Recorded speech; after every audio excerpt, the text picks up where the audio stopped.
Guys দেখিছা বৰ্তমান আমাৰ খগেন ভনী কামত লাগি গৈছে। তাই বৰ্তমান এতিয়া আমাৰ এই তাঁৰৰ যিবিলাক চিল লগ আহে গাইজ, লগবিলাক খুলি আছে। বাকীকেইটা বাকীখিনি পোৱালি বৰ্ডিঙত দিয়া হৈ গ'ল গাইজ, দেখিছাই। বাকী লাষ্টটো বাচি আছে, এইটো খুলি হ'লে এতিয়া বৰ্ডিঙত দিয়া যাব। বাকী পোৱালিখিনি দেখিছা, ধুনীয়া টনটনীয়া পোৱালি আহিছে গাইজ। এটা হাতত লৈ দেখাই আছোঁ তোমালোকক, দেখিছাই। টনটনীয়া পোৱালি গাইজ, দেখিছা পুৰা টনটনীয়া। বাকী আমাৰ এতিয়া খগেনে ঢালি দিছে পোৱালি, দেখিছাই। দুখ পাব নিদিবি, সেইটো দাঙি দে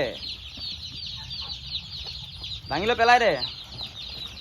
বাকী দেখিছাই গাইজ, তাই পেলাবগৈ নোৱাৰিলে, লাষ্ট এটা হাতেৰে দিবলগীয়া হৈছে। খগেন যিহেতু তাই এনেই নাম পোৱা নাই গাইজ, নামে মানুহে মুঠতে মিলিছে নাই তোমালোকে কমেণ্ট কৰিবা। খগেন নামটো এনেই দিয়া নাই তাইক।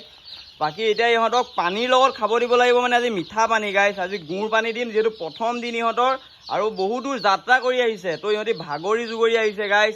তো তাৰ কাৰণে অলপ ৰিলেক্স ফিল কৰিবৰ কাৰণে তো মিঠা দিব লাগিব। এতিয়া তো মিঠা পানী মানে কি, গুড় পানী দি আছোঁ।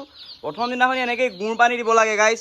বাকী এতিয়া গুড় পানী দিম, বাকী দানাও দি আছোঁ গাইজ। দানাটো অলপ লাহেকৈ দিব লাগিব, প্ৰথমে পানী দি লওঁ, তাৰ পাছত দানা দি আছোঁ। তো তোমালোকক দেখাই আছোঁ, চাই থাকা।